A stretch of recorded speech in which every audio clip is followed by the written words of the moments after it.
সম্মানিত ভাইরা, আল্লাহ তাআলা সবার উপরে যে আছেন, তিনি কি প্রথম আসমানে আছেন, দ্বিতীয় আসমানে আছেন, তৃতীয় আসমানে, চতুর্থ আসমান? তাহলে তিনি কোথায় আছেন? আর রহমানু আলাল আরশি ইস্তাওয়া, আল্লাহ তাআলা তিনি আছেন হলো আরশে আজিমে, তার যে কুরসি আছে, সিংহাসন আছে, সেখানে তিনি সমাসীন আছেন। জোরে বলে সুবহানাল্লাহ, আর জোরে বলে সুবহানাল্লাহ। এখন বিষয়টা হলো, তিনি যেখানে আছেন সেই জায়গাটা এই দুনিয়া থেকে কত দূর?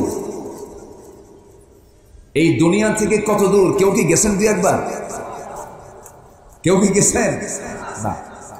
একটু কান লাগাতে হবে, কিন্তু কথাটার মধ্যে একটু রসকস কম, কিন্তু দামি কথা। আমরা যে সূরার নামটা শুনলাম, তিনি সবার উপরে, কত উপরে?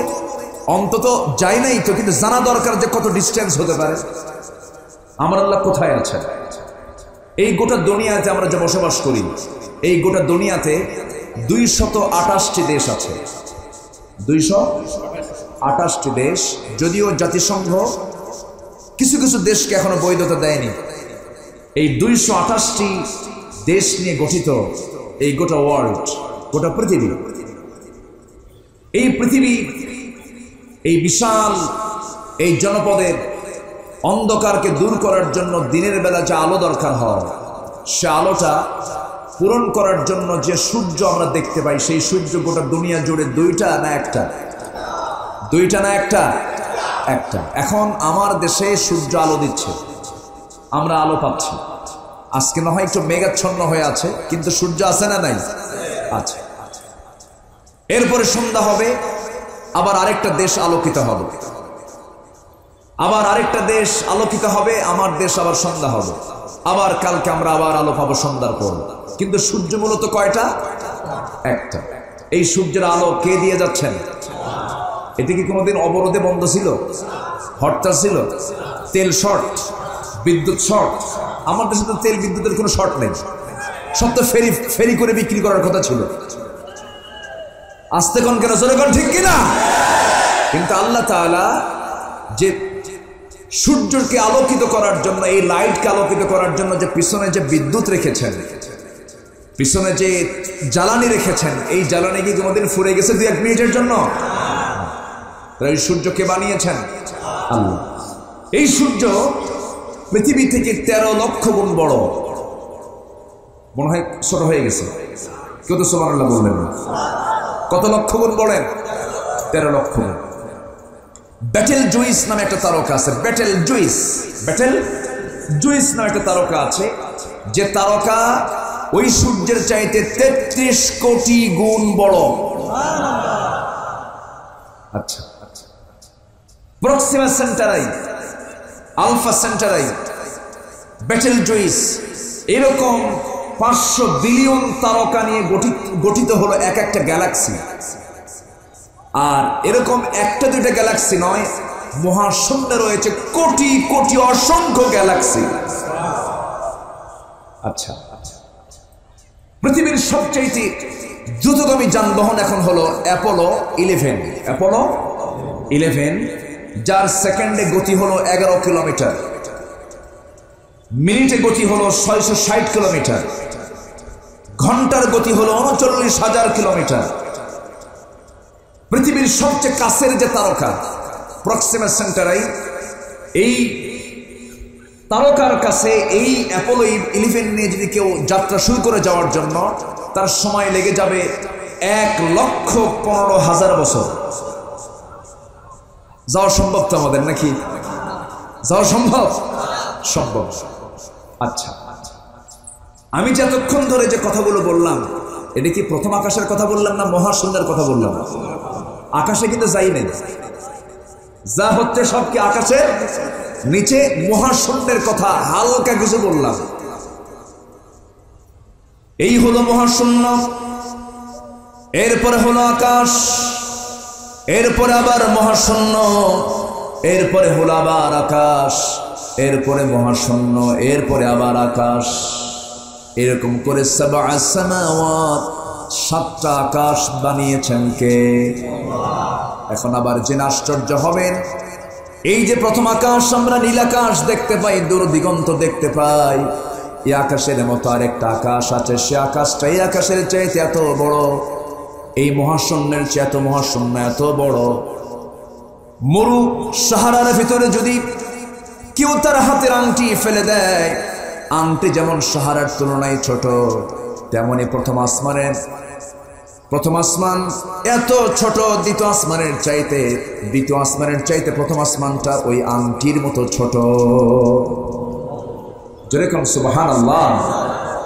সেই দ্বিতীয় আসমান থেকে তৃতীয় আসমান আরো বড়, চতুর্থ আসমান আরো বড়, পঞ্চম আসমান আরো বড়, ষষ্ঠ আসমান আরো বড়, মহাশূন্য আরো মহাশূন্য, এরপরে ষষ্ঠ আকাশ। এরপরে আল্লাহ তাআলা সেখানে রেখে দিয়েছেন ইনদা সিদরাতিল মুনতাহা, সেখানে আছে সিদরাতুল মুনতাহা নামে একটা গাছ, সীমান্ত বৃক্ষ। কি বৃক্ষ বলেন? বেনাপোল একটা বর্ডার আছে, বর্ডারে সেখানে কাঁটাতার আছে না নাই? আছে। এরপর আরেকটা দেশ আছে না নাই? তো ওখানে হচ্ছে সীমান্ত বর্ডার। ওই সীমান্ত বর্ডারে আমার নবী যেদিন যে রাত্রি মেরাজ করতে রওনা দিয়েছিলেন, সফর সঙ্গে ছিলেন সিদরাতুল মুনতাহা পর্যন্ত। কোন ফেরেশতা বলেন? জিবরাইল ছিলেন। সিদরাতুল মুনতাহায় যাওয়ার পর জিবরিল আমিন বলে ফেললেন, ইয়া রাসূলুল্লাহ, আমার এখানে ক্ষমতা শেষ, আর যাওয়ার মতো কোনো ক্ষমতা নাই। আমি যদি এখান থেকে এক কদম সামনের দিকে রওনা দিয়ে দেই, আমি জ্বলে পড়ে ছারখার হয়ে যাব, যাওয়া আমার পক্ষে সম্ভব নয়। আপনি চলে যান, আপনার জন্য আমার আল্লাহ রাব্বুল আলামিন আরেকটি স্পেশাল ফ্লাইট নিয়ে আসতেছেন। এটা কি আমার দেশের কোনো ফ্লাইট নাকি? দুনিয়ার কোনো বিমান নাকি? বোরাক চলবে না এখন, আপনার জন্য আরেকটা রফরফ, আরেকটা দ্রুতগামী যানবাহন আসতেছে, আপনাকে নিয়ে চলে যাবে। আমার নবীজি করলেন কি, আরেকটা ফ্লাইটে করে এবার সম্পূর্ণ একাকী রওনা দিলেন। উরুজ হলো, ঊর্ধ্বগমন হয়ে গেল। জান্নাত দেখলেন, জাহান্নাম দেখলেন, 27টা বছর পাড়ি দিলেন।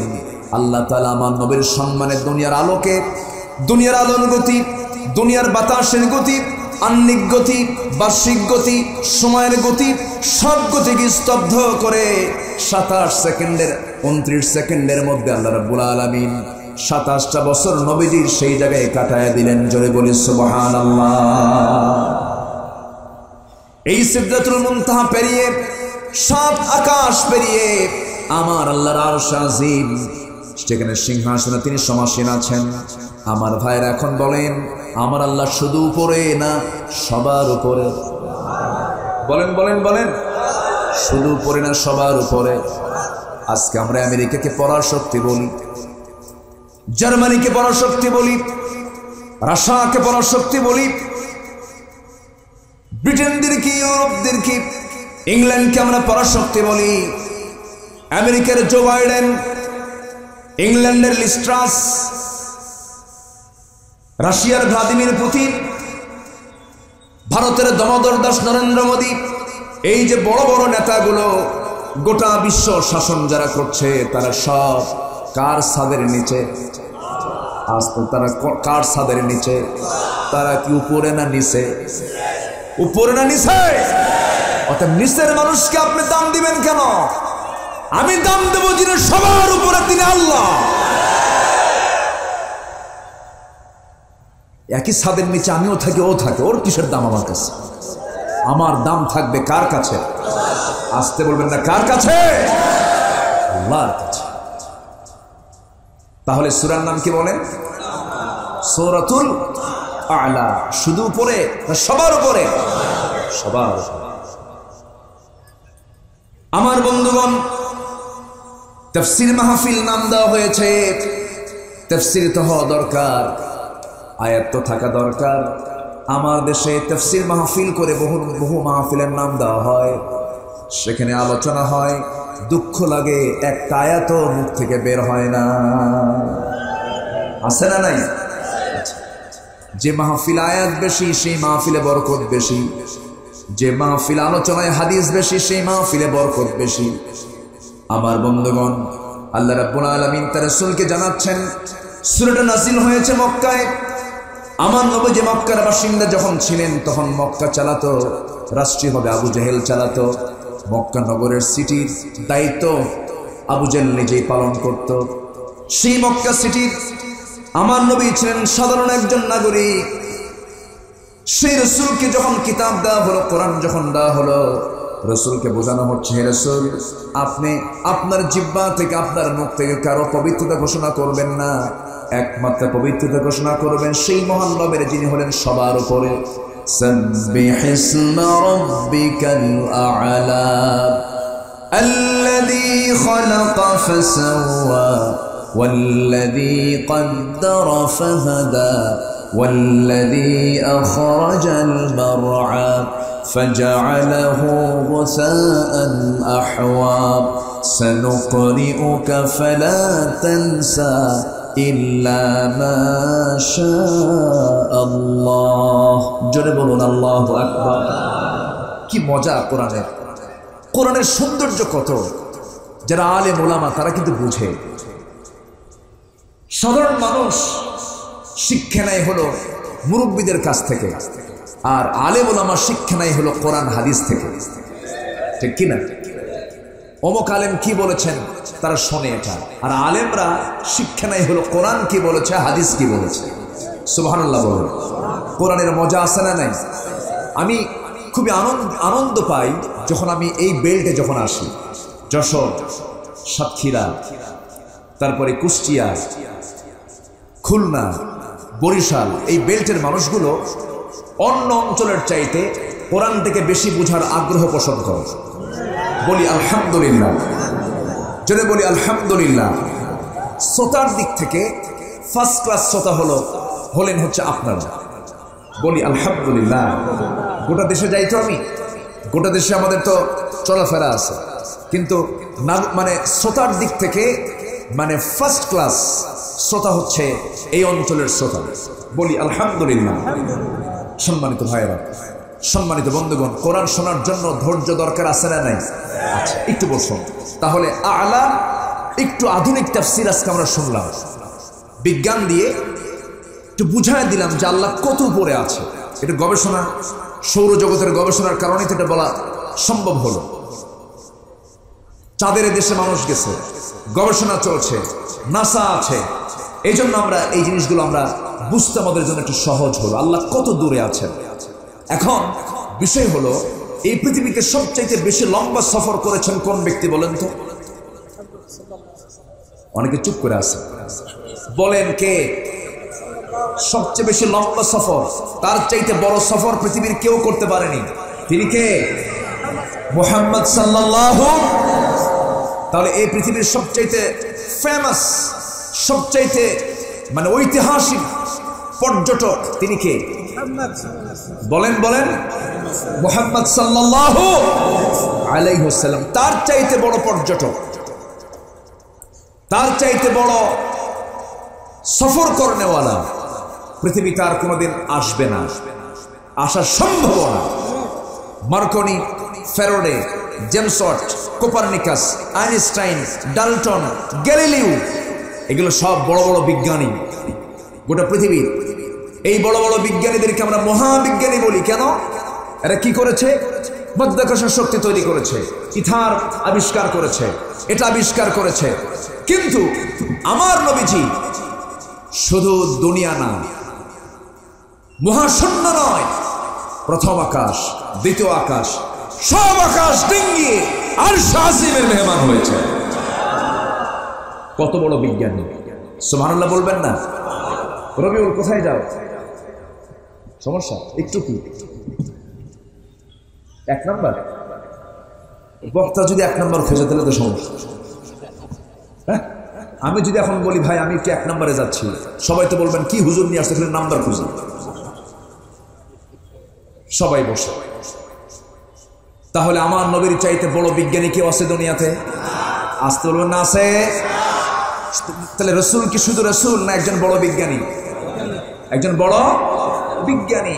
তিনি অবজার্ভ করেছেন আমার আল্লাহ তাআলা হচ্ছেন রব্বুল আলামিন।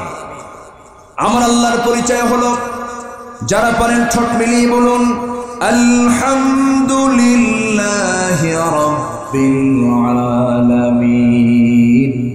আর আমার নবীর পরিচয় হলো ওয়ামা আরসালনাকা ইল্লা রাহমাতাল লিল আলামিন।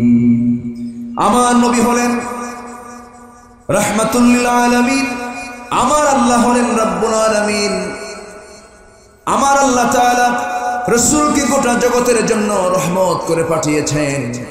রহমতের নবী করে যাকে পাঠানো হলো, সেই রহমতের নবীর কি গোটা দুনিয়া দেখার দরকার আছে না নাই?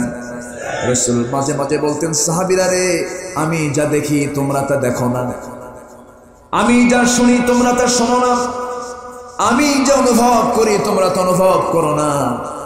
সেই নবীজিকে আল্লাহ তাআলা এত সম্মান মর্যাদা দিয়েছেন, সেই রাসূলকে লক্ষ্য করে বলছেন, হে রাসূল, আপনি কারো তাসবিহ জপবেন না, আপনি পবিত্রতা ঘোষণা করবেন কার?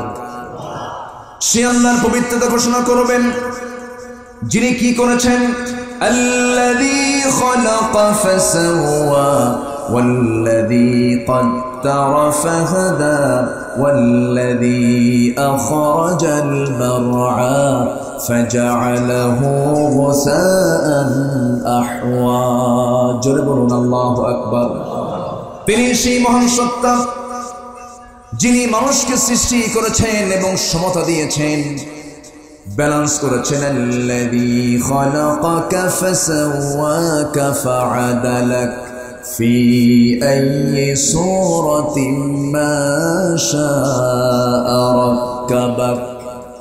শুধু বানায় ছেড়ে দেন নাই, চায়না মাল একবার বানায় ছেড়ে দেয় আর চলে না। আমার আল্লাহ চায়না মালের মতো আমাকে আপনাকে বানান নাই। আমার আল্লাহ আমাকে আপনাকে বানিয়েছেন, মজবুত করে বানিয়েছেন, সুন্দর করে বানিয়েছেন। দুটো হাত দিয়েছেন সমান, দুটো চোখ দিয়েছেন সমান, দুটো কান দিয়েছেন সমান, দুটো পা দিয়েছেন সমান, দুইটা কিডনি দিয়েছেন সমান। জোরে বলে সুবহানাল্লাহ। এবং ব্যালেন্স করেছেন। কিডনির কাজটা কি? আমার এক বন্ধু মালয়েশিয়ায় থাকেন, বড় একজন ব্যবসায়ী, তিনি কোটি কোটি টাকার মালিক। আমি একদিন তার হঠাৎ করে হাতটা চেপে ধরলাম, হাত চেপে ধরে দেখি সেখানে মেশিন লাগানো। বললাম, এটা কিসের মেশিন? ডায়ালিসিস করার জন্য আমাকে এখানে মেশিন দেওয়া হয়েছে। কেন? কিডনি দুটো নষ্ট হয়ে গেছে, কিডনি নষ্ট হওয়ার কারণে মেশিন লাগানো। এরপরে বলতেছে, হুজুর, প্রত্যেকটা সপ্তাহে আমাকে ডায়ালিসিস করতে হয়, রক্তগুলোকে ডায়ালিসিস না করলে পর আমি মারা যাব। সে সপ্তাহে একদিন করে ডায়ালিসিস করে। সেই ডায়ালিসিস মেশিনটা আমাকে দেখানো হলো। সেই ডায়ালিসিস মেশিনটার ওজন হলো 100 কেজি। কয় কেজি বলেন? 100 কেজি। 2.5 মণ ওজনের ডায়ালিসিস মেশিন দিয়া আমার আপনার কিডনির কাজ করা হচ্ছে। অথচ আল্লাহ রাব্বুল আলামিন মানুষের জন্য যে ডায়ালিসিস করার জন্য যে কিডনি দিয়েছেন, একটা দিলেও চলতে দুইটা করে দিয়েছেন। সেই কিডনির ওজন মাত্র 200 গ্রাম। একটু জোরে বলেন সুবহানাল্লাহ, জোরে বলেন সুবহানাল্লাহ। তাহলে আমার ওজন ধরেন 80 কেজি, আর কিডনির ওজন যদি দুইটা হতো 200 কেজি, আমি চলবো না কিডনি নিয়ে চলবো? সুবিধা না অসুবিধা বলেন? সুবিধা না অসুবিধা? দুনিয়াতে আমার কিডনি নিয়ে বহন করতেই চলে যেত, কিন্তু আমার আল্লাহ পিঠের পিছনে, কোমরের পিছনে দুইটা লাগায় দিয়েছেন, দুইটা ঝোলায় রেখেছেন দুইটা কিডনি। এবং প্রত্যেকটা কিডনিতে 10 লক্ষ চাকনি, 10 লক্ষ চাকনি, 20 লক্ষ চাকনি আল্লাহ রাব্বুল আলামিন কিডনিতে রেখে দিয়েছেন। খাবার নিয়ে নেই, সঙ্গে সঙ্গে কিডনি কাজ শুরু করে দেয়। আবার কিডনির জন্য বিশেষ কিছু আল্লাহ তাআলা পানিও রেখেছেন। এর মধ্যে গ্রামীণ জীবনের শ্রেষ্ঠ পানি হলো ডাব। কিসের পানি বলেন? ডাবের পানি। কোমর যখন ব্যথা করবে, কোমর যখন একটু পেইন করবে, মনে হবে আপনার কোমরটা কেমন যেন ব্যথা ব্যথা মনে হচ্ছে, একটু শরীরটা চড়া চড়া মনে হচ্ছে, সবার আগে ধাক্কা পেয়ে যায় কিডনি। সেই কিডনিকে ঠিক রাখার জন্য যদি কেউ ডাবের পানি খেয়ে নেয়, সঙ্গে সঙ্গে গোসল করায় কিডনিকে পরিষ্কার করে দেয়। জোরে বলি সুবহানাল্লাহ। কে দিয়েছেন? আসতে বলবেন না, কে দিয়েছেন? আল্লাহ দিয়ে দিয়েছেন। আল্লাহ বলছেন, বান্দারে, আমি তোমাকে দুইটা চোখ দিয়েছি। এই যে ক্যামেরাগুলো আসছে, মেলাগুলো ক্যামেরা, এদের চোখ আছে না নাই? এই ক্যামেরার চোখ নাই, তাছাড়া আমার দেখে কেমন? এই ক্যামেরার চোখগুলো আছে। ক্যামেরা অনেকে একটু রাগ করেছেন, কিন্তু আপনি শুনছেন লক্ষ মানুষ, কিন্তু ক্যামেরা শুনতেছে, ওরা রেকর্ড করতেছে, এই ক্যামেরা যাচ্ছে হলো কোটি মানুষের কাছে। আলহামদুলিল্লাহ। এটা তো ঠিকই কইলেন, কিন্তু আবার রাগও করেন, রাগ করা যাবে না। ওরা একটু ঠিকঠাক করে বসে গেছে। যে রাগ করেন আপনারা, যদি আমি শুধু উস্কায় দিই, ক্যামেরা একটাও থাকবে না এই জায়গায়, ঠিক আছে না? কিন্তু রাগ করা যাবে না তো। এরা দ্বীনের প্রচারের একটা অংশ হয়ে, যদি তাদের যদি নিয়তের ইখলাস, একনিষ্ঠ যদি নিয়ত হয়ে থাকে, এই খেদমত জান্নাতের ওসিলাও হতে পারে। বলি আলহামদুলিল্লাহ। অতএব তাদেরকে আমরা নিরুৎসাহিত করব না, উৎসাহ দেব। হ্যাঁ, হয়তো অনেকে দেখতে পাচ্ছেন না, এখানে সিস্টেম আছে কিছু, সামনে আরো কিছু এলাকা কাভার করে স্টেজটা আরেকটু উঁচু করে, তখন ক্যামেরাগুলো নিচে থাকতো, সুবিধা হতো। এখানে সিস্টেমের সমস্যা, ক্যামেরার কোনো সমস্যা নেই। এটাও ঠিক, সবই তো ঠিক, যা কই তাই ঠিক। আল্লাহ তুমি সবাইকে বোঝার তৌফিক দাও, জোরে বলি আমিন। ক্যামেরার চোখ আছে না নাই? আছে। ক্যামেরার চোখ দামি, বেশি শক্তিশালী, আমার চোখ শক্তিশালী, একটা সীমাবদ্ধতা আছে, জোরে বলি সুবহানাল্লাহ। আচ্ছা, আমাদের চোখের যে রেটিনা রয়েছে 50 লক্ষ কোণ রিসিপ্টার, যার সাহায্যে মানুষ রং চিনতে পারে। মানুষের চোখ সোজাসুজি 120 ডিগ্রি কোণে দেখতে পায়, যা আজ পর্যন্ত কোনো ক্যামেরা পারবে না। আল্লাহু আকবার বলে। 120 ডিগ্রি কোণে পারবে না ক্যামেরা। হুজুর কিন্তু সব বোঝে, ক্যামেরার কোন কোন জায়গায় কি আছে আমরা একটু খেয়াল রাখার চেষ্টা করি। এগুলো গবেষণার দরকার আছে না নাই? বলেন তো আছে না নাই?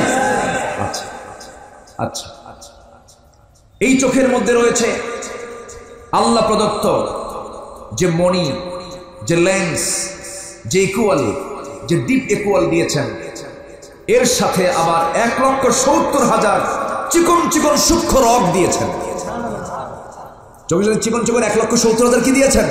রগ দিয়েছেন। 1,70,000 চিকন চিকন সূক্ষ্ম সূক্ষ্ম নার্ভ রগ দিয়েছেন, যার একটা যদি ছিঁড়ে যায় মানুষ প্যারালাইজড হয়ে যাবে। মানুষ কি হবে? প্যারালাইজড হবে। তাহলে 1,70,000 রগ চোখের পিছনে লাগিয়ে রেখেছেন, যার একটা রগ, একটা নার্ভ ছিঁড়লে মানুষ কি হবে? প্যারালাইজড হয়ে যাবে। কে দিয়েছেন? আসতে বলবেন না, কে দিয়েছেন? আল্লাহ দিয়েছেন।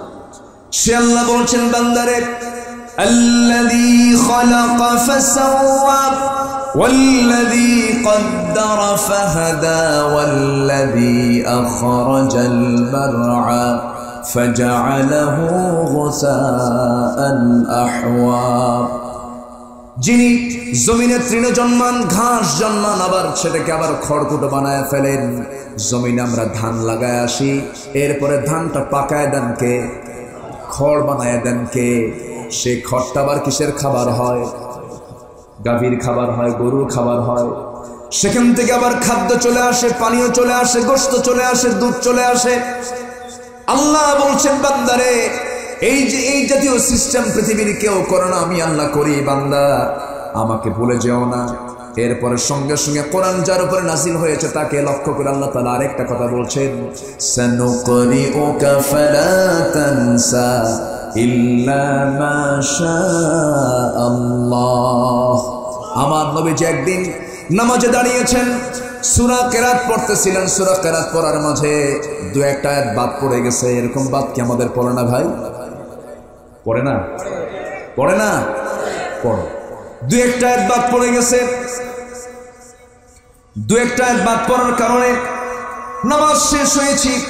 নামাজ শেষ হওয়ার সঙ্গে সঙ্গে একজন সাহাবী রাসূলকে ধরে ফেললেন। সেই সাহাবীর নাম হলো উবাই বিন কাব রাদিয়াল্লাহু তাআলা আনহু। রাসূলকে লক্ষ্য করে বলছেন, ইয়া রাসূলুল্লাহ, নামাজের মধ্যে আপনি তেলাওয়াতের ভিতরে আপনি দু একটা আয়াত বাদ দিয়েছেন। এই আয়াতগুলো কি মানসুখ হয়ে গেছে নাকি রহিত হয়ে গেছে নাকি? আমার রাসূল বলছেন, সাহাবী মুস্কি হাসি মেরে বলছেন, সাহাবী আয়াত তো বাদ পড়েনি, আয়াত তো মানসুখ হয় নাই, আয়াত তো রহিত হয় নাই, আমার জেহেন থেকে এটা বাদ পড়েছে, আমি ভুলে গেছি। কি গেছি? রাসূল যদি ভুলে যান আমরা কি ভুলে যাই না? ভুলে যেতে পারি না? ইমাম যদি ভুলে যায় তার ট্রিটমেন্ট আছে না নাই? কি করতে হয়? পিছন থেকে কি দিতে হয়? তাহলে ভুলে গেলে তার ওষুধ আছে না নাই? কিন্তু আমার নবী ভুলে গেছেন সাহাবীদের ভুল ধরার ক্ষমতা না। আমার নবীজি ভুল করেছেন, সাহাবীরা ভুল ধরতে পারতেছেন না, কারণ নবীর কাছে তো ওহী নাজিল হয়। আমরা কেমন করে ভুল ধরি? নামাজ শেষে আস্তে করে বলছেন, হুজুর কয়েকটা আয়াত বাদ পড়ে গেল, আপনি তো বাদ দিয়েছেন, আয়াতগুলো কি মানসুখ হয়ে গেছে নাকি? রাসূল বলছেন, সাহাবী আয়াত তো বাদ পড়েছে, শুধু আমার জেহেন থেকে এটা মুছে গেছে, আমি ভুলে গেছি, আয়াত তো মানসুখ হয় নাই। সঙ্গে সঙ্গে আল্লাহ তাআলা রাসূলকে জানিয়ে দিচ্ছেন, হে রাসূল আমি আপনাকে এখন থেকে বলে দিচ্ছি, সানুকরিউকা ফালা তানসা ইল্লা মা শাআল্লাহ। জোরে বলুন আল্লাহু আকবার।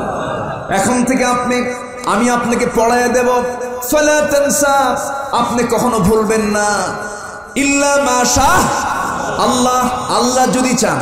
কে কে কে বলেন কে? আল্লাহ যদি চান আপনি কখনো আর ভুলবেন। আমার নবীজি আরেকদিন খুব তাড়াহুড়ো করে কোরআনটাকে মুখস্থ করার চেষ্টা করতেছিলেন। আল্লাহ তাআলা সেই দিনও জানাচ্ছেন, লা তুহাররিক বিহি লিসানাকা লিতাআজালা বিহি। হে রাসূল আপনি আপনার জিহ্বাকে বারবার নড়াবেন না। এই জিহ্বা এত অস্থিরতা পোষণ করে আপনি বেশি করে চেষ্টা চালাবেন না। আমি আপনার সিনার ভিতরে গোটা 30 পারা কোরআন আমি আল্লাহ নিজে তুলে দেব। অতএব যারা হাফেজ হয় কার রহমত, আস্তে হাফেজ হয় যারা কার রহমত। আবার এই দেশের হাফেজরা ফার্স্ট হয়ে আসে, গোটা পৃথিবী বিজয় করে আসে, কত বড় যোগ্যতা তাদের এটা। আর এই যোগ্যতাকে মূল্যায়ন না করে কিছু বেয়াদব বুদ্ধিজীবী নামের কলঙ্ক, কিছু বেয়াদবরা বলে কি জানেন, যে এটা কোনো যোগ্যতা হলো, শুধু মুখস্থ করে কি লাভ হবে। এই জাতীয় যারা কথা বলে, আমি তো আমার ভাষায় বলবো, ওরা হচ্ছে এই জামানার সবচাইতে বড় টাটকা মূর্খ। আছে না নাই? কোরআন মুখস্থ করা সম্ভব না কার রহমত ছাড়া।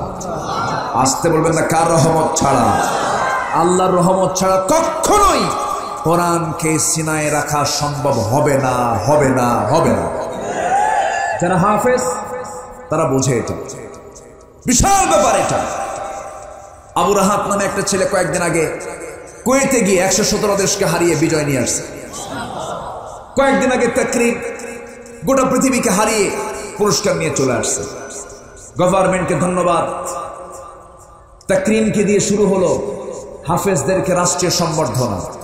এই সম্বর্ধনা অব্যাহত থাকুক, আমরা দোয়া করি। জোরে বলি আমিন, আরো জোরে আমিন। কিন্তু যারা তাকবীরের স্লোগান দিতে দেবে না, তারা আমার বাপ হলেও কেউ না, ঠিক কিনা? সে যদি আমার বাপও হয়, সে আমার কেউ না।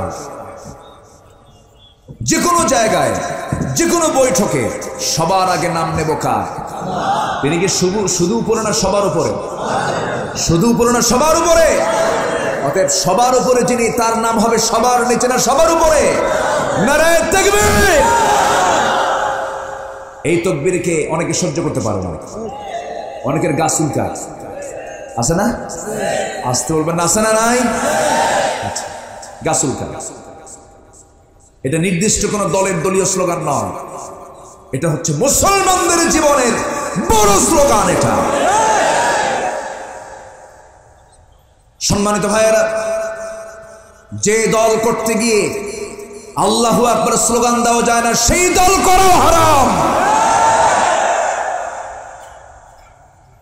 বঙ্গবন্ধু তিনি যে ভাষণ দিয়েছিলেন, ঐতিহাসিক ভাষণের শেষ স্লোগানও ছিল নারায়ে তাকবীর, আল্লাহু আকবার।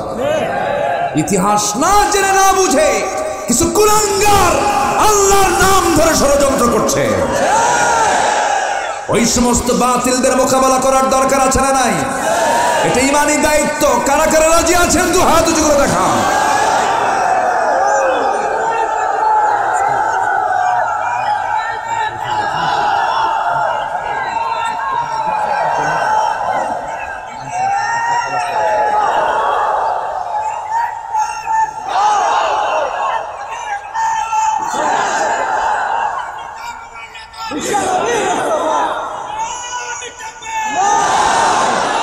আল্লাহ তুমি সবার হাতকে কবুল করো, জোরে বলে আমিন, আরো জোরে আমিন। কষ্ট হচ্ছে? সাপটা বাড়ছে নাকি?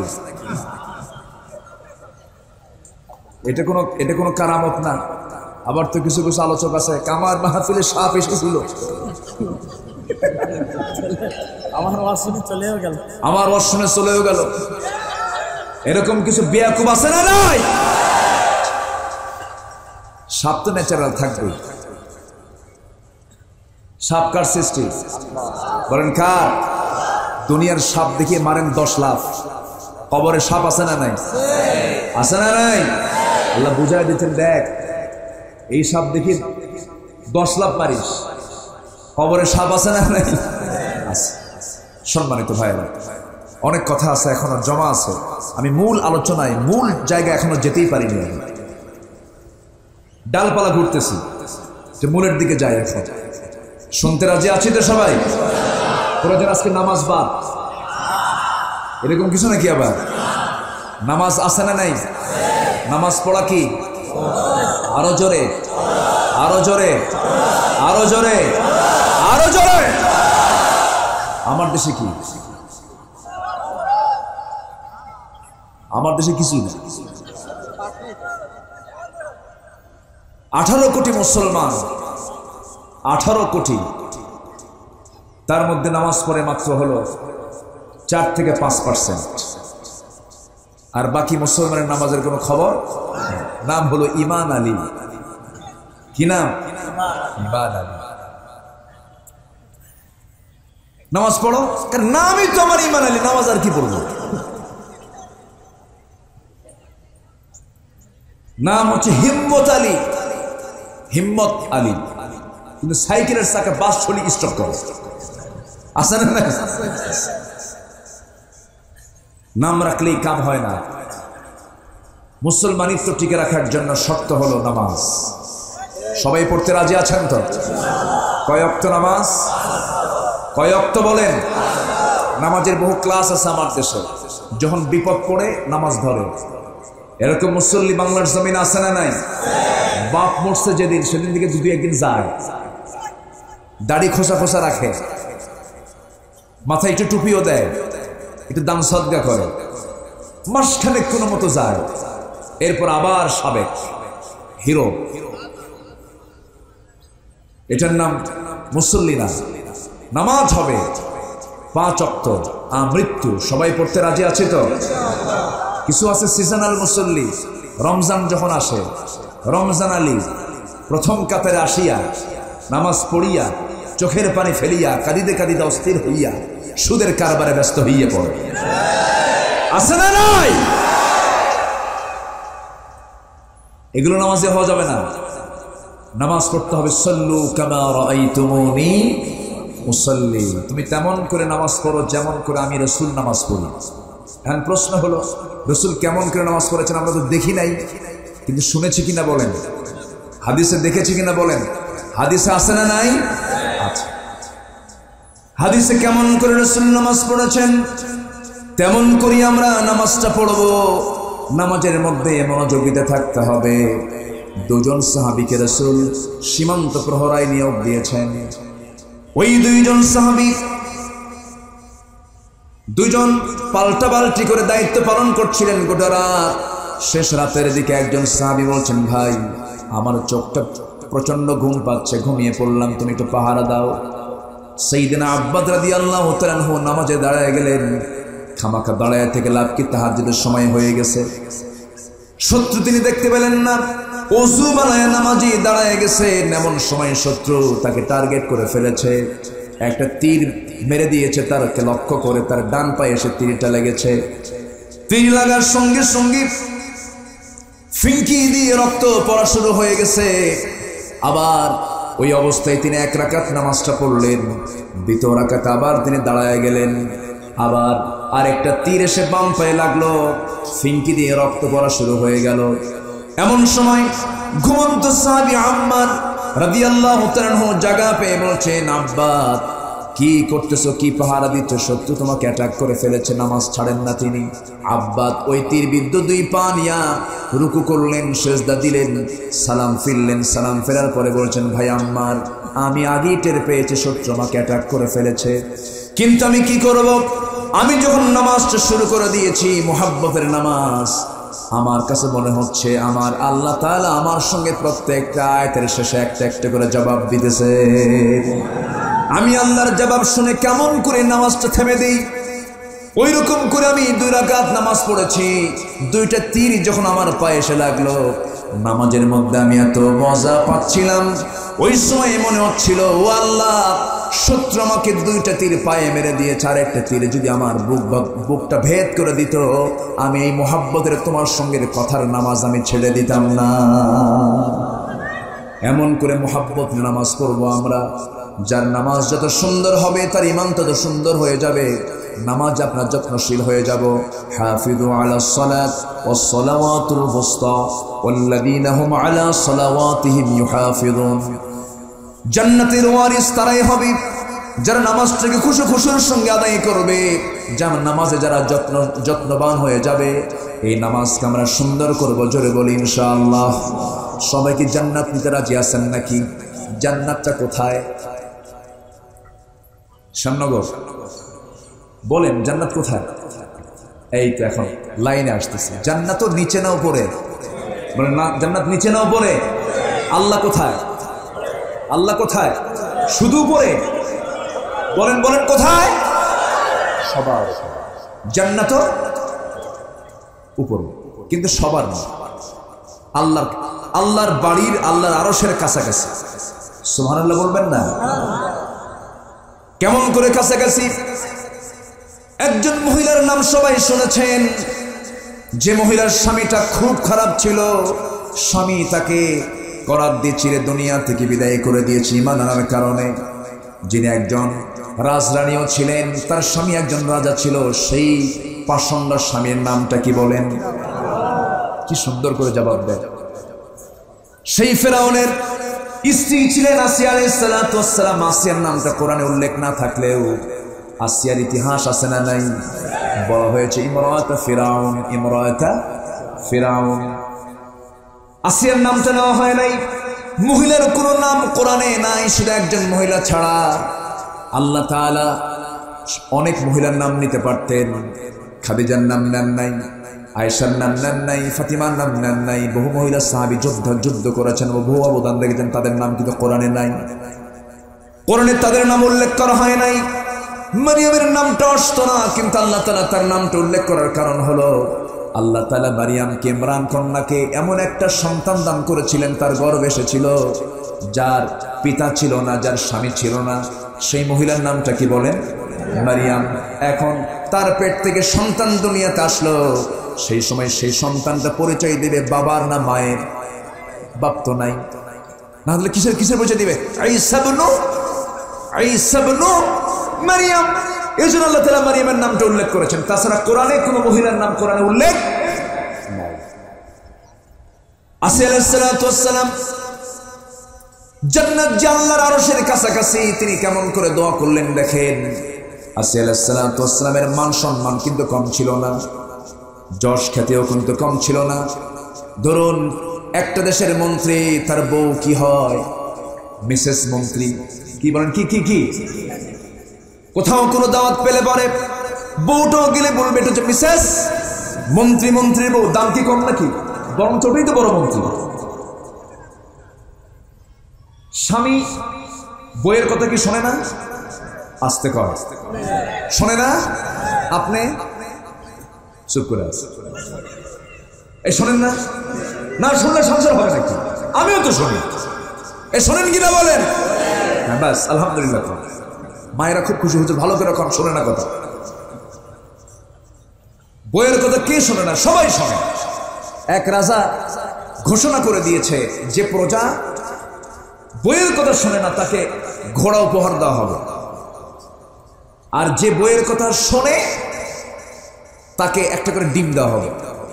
মানে তার পুরস্কার নাই তেমন, তার ছোট পুরস্কার। এক প্রজা এসে বলতেছে, রাজামশাই, আমি কোনোদিন বইয়ের কথা শুনি না, আমার ঘোড়া দেবে। যা, ঘোড়া নিয়ে যা।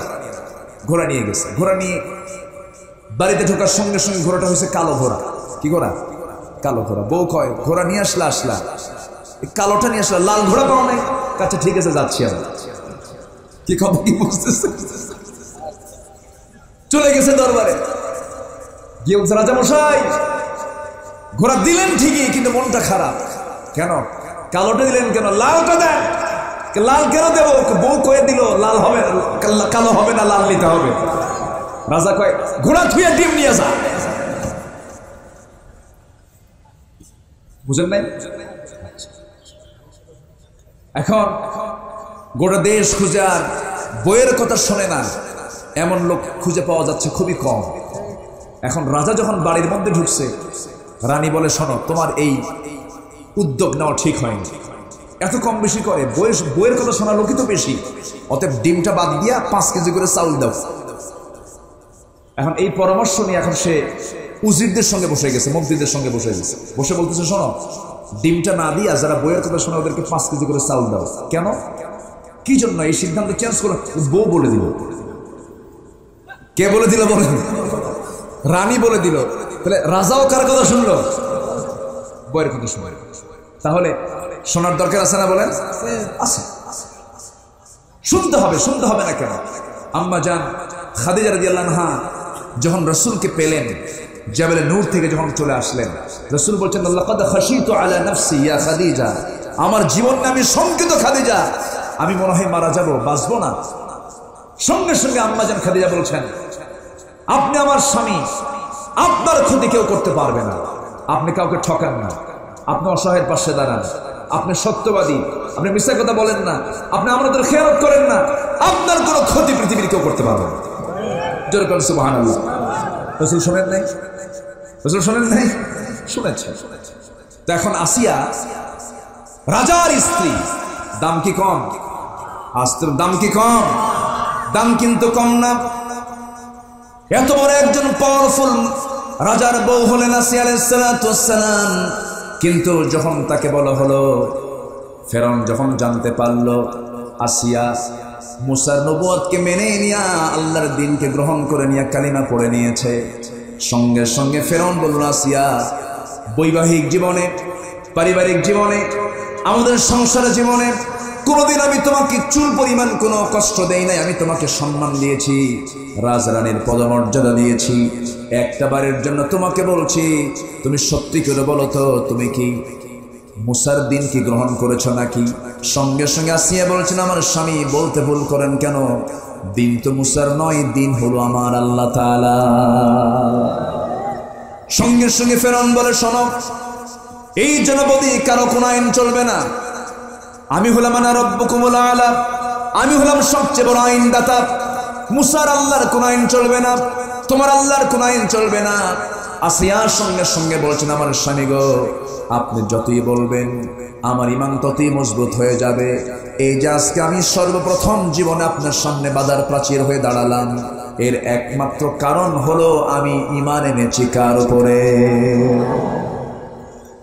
সঙ্গে সঙ্গে আসিয়া আলাইহিস সালাতু ওয়াস সালাম কি ফেরাউন আলটিমেটাম দিয়ে দিল, চূড়ান্ত কথা বলে দিল, আসিয়া শোনো, তোমার সমস্ত কিছু কিন্তু ডিস্ট্রয় হয়ে যাবে, তোমার রাজনীতির পথ শেষ হয়ে যাবে, সমাজের যশ খ্যাতি সম্মান সব শেষ হয়ে যাবে।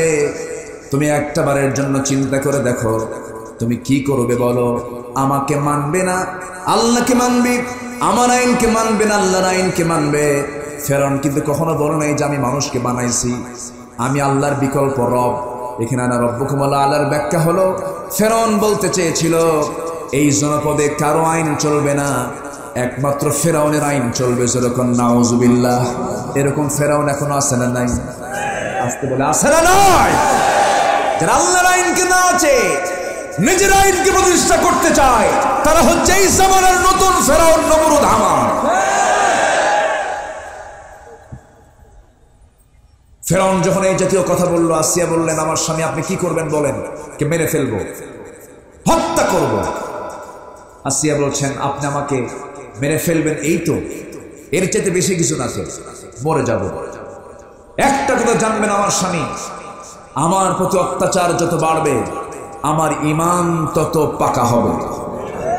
জোরে বলে সুবহানাল্লাহ। সেই আসিয়া আলাইহিস সালাতু ওয়াস সালাম সেই সময়ে তিনি আল্লাহর সামনে রোনাজারি শুরু করে দিলেন। ফেরাউন হামানদেরকে নিয়ে জরুরি পরামর্শ করে জল্লাদ কর্তৃক তাকে হত্যার অর্ডার চূড়ান্ত করে ফেললো। জল্লাদ সামনে হাজির হয়ে গেছে, হাত কেটে ফেলা হলো, পা কেটে ফেলা হলো, অঙ্গহানি করা হচ্ছে। এখনো বলা হচ্ছে, আসিয়া এখনো সময় আছে, বাঁচতে পারবা। আসিয়ার মুখ থেকে একটা আওয়াজ বের হয়, সুবহানাল্লাহ আলহামদুলিল্লাহ লা ইলাহা ইল্লাল্লাহ। সবাই বলেন সুবহানাল্লাহ আলহামদুলিল্লাহ লা ইলাহা ইল্লাল্লাহ সুবহানাল্লাহ আলহামদুলিল্লাহ লা ইলাহা ইল্লাল্লাহু মুহাম্মাদুর রাসূলুল্লাহ সাল্লাল্লাহু আলাইহি ওয়াসাল্লাম। করাত দিয়ে চিরে মাথার দিকে যখন নিয়ে আসতেছে, তাকে দুনিয়া থেকে বিদায় করে দেবে, এমন সময় তিনি একটা দোয়া করেছেন। নাসি আলাইহিস সালাতু ওয়াস সালাম, আমার মায়েরা শোনেন, তিনি একটা এত সুন্দর দামি দোয়া করেছেন, জামিউল কালাম, সমস্ত কথাগুলো যেন এক জায়গায় করে তিনি দোয়া করছেন। তিনি আল্লাহকে কি পরিমাণ ভালোবেসেছেন, কি পরিমাণ ভালোবাসতে পারে এই দোয়াটা করা যায়। তিনি দোয়া করছেন, রব্বি বিনিলি ইনদাকা বাইতান ফিল জান্নাহ ওয়া নাজ্জিনি মিন ফিরআউনা ওয়া আমালিহি। আল্লাহ তাআলা, ইবনি আমার জন্য বানিয়ে দাও, ইনদাকা তোমার কাছে, বাইতান একটা ঘর, ফিল জান্নাহ জান্নাতের ভিতরে। তাহলে জান্নাত কার কাছে? আসতে কয় তাহলে আল্লাহর আরশ আজিম শুধু উপরে না, সবার উপরে। আল্লাহর ঘরের পাশে জান্নাত, সেই জান্নাত নেওয়ার জন্য অবহেলার নামাজ দিয়া, মুনাফিকের চরিত্র দিয়া কি সেই জান্নাত পাওয়া সম্ভব নাকি? আসতে বলবেন না, সম্ভব নাকি? এত দামি জায়গা, যেই দামি জায়গাটা হলো আল্লাহর আরশ আজিমের পাশাপাশি জান্নাতুল ফেরদাউস। তিনি দোয়া করছেন, আল্লাহ তাআলা তুমি আমাকে তোমার ঘরের সাথে, তোমার দেওয়ালের সাথে একটা ছোট্ট ঘর তুমি আমাকে বানায় দাও। ফেরাউন থেকে তুমি আমাকে বাঁচায় দাও, তার অনিষ্ট থেকে তুমি আল্লাহ তাকে বাঁচায় দাও। এই দোয়া করতে করতে হাসতে হাসতে দুনিয়া থেকে বিদায় হয়ে গোটা পৃথিবীর নারী কুলদেরকে, গোটা পৃথিবীর পুরুষ সমাজকে, সবাইকে জানিয়ে দিলেন, রাষ্ট্রযন্ত্র কর্তৃক, সমাজ কর্তৃক, পরিবার কর্তৃক যত নির্যাতন নিপীড়ন আসুক না কেন, তোমার ইমানকে নষ্ট করার জন্য হাসতে হাসতে জীবন দিয়ে দিবা, কিন্তু ইমানটাকে তুমি কখনো বিক্রি করতে পারবা না। সবাই রাজি আছেন তো? একটু হাত তুলে দেখান তো দেখি, বলি ইয়া আল্লাহ, ইয়া আল্লাহ, আমাদেরকে তোমার দ্বীন, তোমার ইসলাম পরিপূর্ণ মেনে চলার তৌফিক তুমি আল্লাহ দিয়ে দাও। জোরে বলি আমিন, আরো জোরে আমিন। তাহলে জিকির করব কার? আজ তো জিকির করব কার? সেই আল্লাহর যিনি ইয়ালামুল জাহরা ওয়া মা ইয়াখফা, যিনি গোপন প্রকাশ্য সব জানেন। সুবহানাল্লাহ বলেন। প্রশাসন কি গোপন প্রকাশ্য সব জানে? আপনার বাড়িতে কোন জায়গায় গাঁজা আছে, গাঁজার খবর কি পুলিশ সব জানে? আস্তে করে জানে, কিন্তু আল্লাহ জানেন যে কোথায় সলিমুদ্দিন কোন জায়গায় গাঁজা রাখছে, এই খবর আছে না নাই? ইয়ালামুল জাহরা ওয়া মা ইয়াখফা ওয়া নুয়াসসিরুকা লিল ইউসরা ফাযাক্কির ইন নাফআতিয যিকরা। অতএব হে রাসূল, আপনি জিকির করুন, যে জিকিরে উপকার আছে। আমরা জিকির করব কার? আস্তে জিকির করব কার? সাইয়াযাক্কিরু মান ইয়াখশা, জিকির সেই করতে পারে যে ভয় পায়। কাকে? কাকে ভয় পায়? আল্লাহকে। আল্লাহ তাআলা এরপরে বলছেন, তারা ভয় পায় না যারা বিমুখ, হতভাগা, তাদের জন্য রয়েছে আল্লাযী ইয়াসলান নারাল কুবরা, বড় জাহান্নামের অগ্নি যাদের জন্য অপেক্ষা করছে, সেখানে তারা পৌঁছবে। জাহান্নামকে সহ্য করার ক্ষমতা আমাদের আছে? জাহান্নামের আগুনকে আমরা সহ্য করতে পারবো? পারবো না। জাহান্নাম থেকে বেঁচে আমরা বাসিন্দা হব কার? আসতে বলে, কার বাসিন্দা হব? আল্লাহর বাসিন্দা হব। আল্লাহর বাসিন্দা মানে জান্নাত পেতে হবে আমাকে আপনাকে। এখন আল্লাহ তাআলা এই সূরার শেষের দিকে সে বলছেন, হে রাসূল আপনি জানায়া দেন, তিনটা কাজ যার মধ্যে থাকবে সে সফল হয়ে যাবে। এই তিনটা কাজ যার জীবনে থাকবে সে মহা সাফল্যে সাফল্যবান হয়ে যাবে। নাম্বার 1 হলো قد أفلح من تزكى وذكر اسم ربه فصلى بل تؤثرون الحياة الدنيا জোরে বলুন আল্লাহু আকবার। আজকে সূরাটা সহজ মনে হচ্ছে না কঠিন মনে হচ্ছে? সহজ না? যারা নামাজ পড়ে তাদের কাছে সহজ। ইমাম সাহেবরা কিন্তু এই সূরাগুলো দিয়ে নামাজ পড়ায়, বলি আলহামদুলিল্লাহ। কিন্তু এত দামি কথা, এত দামি কথা আল্লাহ তাআলা এর মধ্যে বলে দিয়েছে। আমার ভাইয়েরা, আল্লাহ তাআলা বলছেন মন্ত্রী হয়েছো, এমপি হয়েছো, চেয়ারম্যান হয়েছো, মাওলানা হয়েছো, পিএইচডি ডিগ্রি হয়েছো, লেকচারার হয়েছো, প্রফেসর হয়েছো, জজ হয়েছো, সব কিছু হয়েছো, না না, এটা মহা সাফল্যের কোনো প্রতীক নয়। সাফল্যের প্রতীক হলো কদ আফলাহা মান তাযাক্কা। প্রকৃত সফল তো সেই যে তার নফসকে পরিশুদ্ধ করতে পেরেছে। নফসটা আমাদের ভালো না খারাপ? নফসকে ভালো চায়? নফস কিন্তু খারাপ চায়। নফসের চাহিদা হলো কি? নফসের চাহিদা হলো অন্যকে ঠকাবো কেমনে, অন্যকে হারাবো কেমনে, মিথ্যা কথা কবো কেমনে, একটা নারীর সঙ্গে অবাধ মেলামেশা করবো কেমনে, জিনা করবো কেমনে। নফস তো গাড়ি চাই, বাড়ি চাই, দুনিয়া চাই, নারী চাই, অর্থ চাই, সব কিছু চাই। এটা হচ্ছে নফসের কাজ। আর রূহের কাজটা হলো কুলির রূহু মিন আমরি রাব্বি। রূহটা কার নির্দেশে চলে? আসতে বলবেন না, কার নির্দেশে চলে? নফস হলো ইহকালীন চেতনা, আর রূহ হলো পরকালীন চেতনা। কিসের চেতনা বলেন? পরকালীন চেতনা। এক কথায় নফস, রূহ এবং কলব, এই তিনটা জিনিস হলো তিনটা ডিপার্টমেন্ট। নফস হলো লেজিসলেটিভ, এরপরে রূহ হলো অ্যাডমিনিস্ট্রেটিভ, আর কলব হলো ফেডারেটিভ। নফসটা হচ্ছে নিজের জীবনের যত খারাপ দিকগুলো আছে নফস চাবে, কিন্তু সেই নফসকে কন্ট্রোল করবে হচ্ছে রূহ। অ্যাডমিনিস্ট্রেটিভ সে আইন প্রশাসনিক বিভাগ, সে প্রশাসন দিয়ে বলবে না এই কাজ করা যাবে না। আর কলবটা এটা নিয়ন্ত্রণ করে বলবে না, খারাপ কাজ না করে তুমি সব কাজ কার জন্য করবে? আল্লাহর জন্য করবে। অনেক লম্বা লম্বা এখানে ব্যাখ্যা ছিল। এক কথায় ওই সমস্ত বান্দা সফল যে সমস্ত বান্দার নফসের দাসত্ব না করে। দাসত্ব করবে কার? আল্লাহ বলছেন ওয়া আম্মা মান খাফা মাকামা রাব্বিহি ওয়া নাহান নাফসা আনিল হাওয়া ফাইন্নাল জান্নাতা হিয়াল মাওয়া।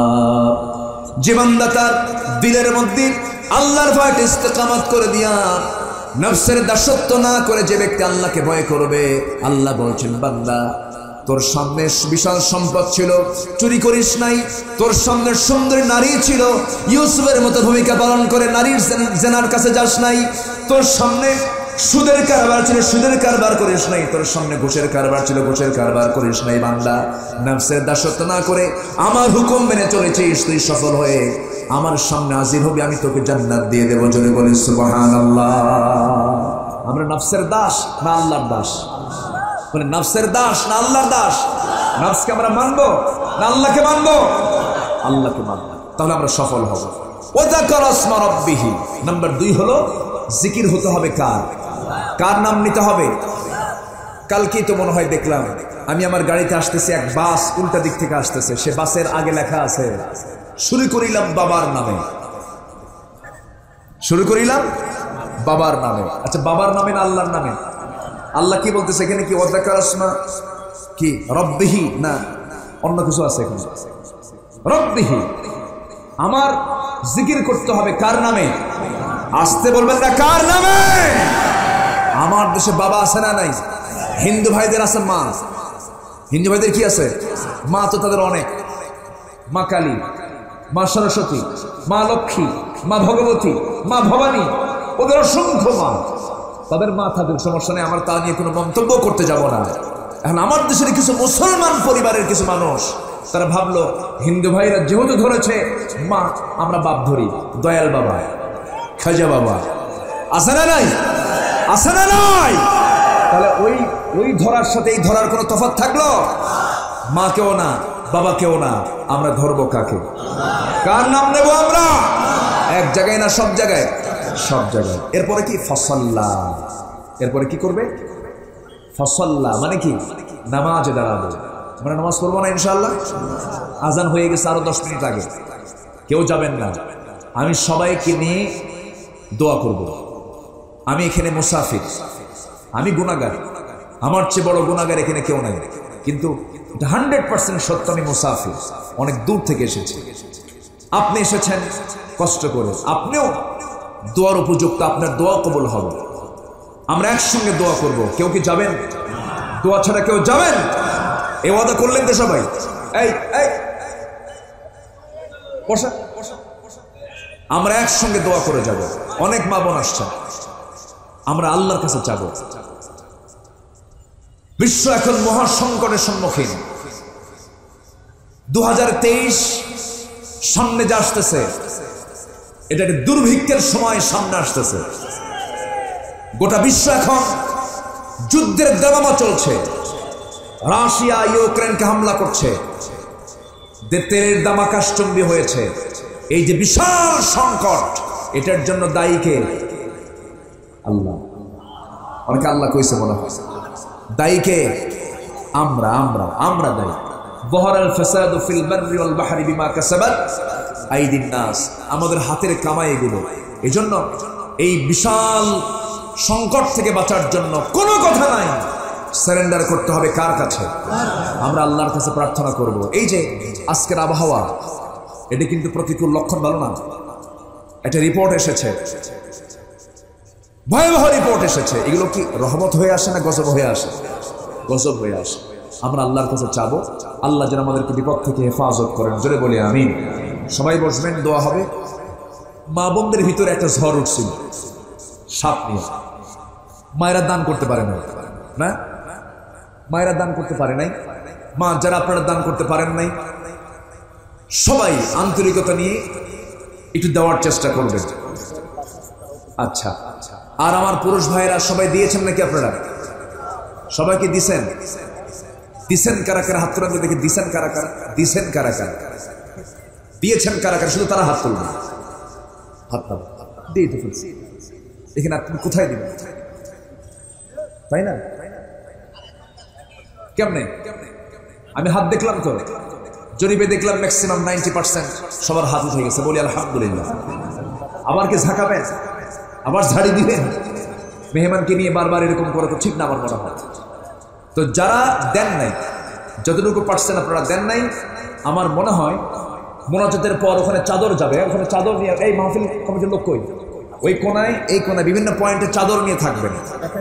মোনাজাতের পর ওই চাদরে ওই প্যাকেটে সবাই নিয়ত করে আমরা সবাই দেব। জোরে বলি ইনশাআল্লাহ।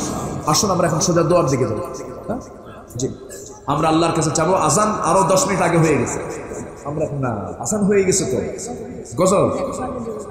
আচ্ছা, সবাই বসো, সবাই বসো। সবাই সুবহানাকা আল্লাহুম্মা ওয়া বিহামদিকা আশহাদু আল্লা ইলাহা ইল্লা আনতা আস্তাগফিরুকা ওয়া আতুবু ইলাইকা।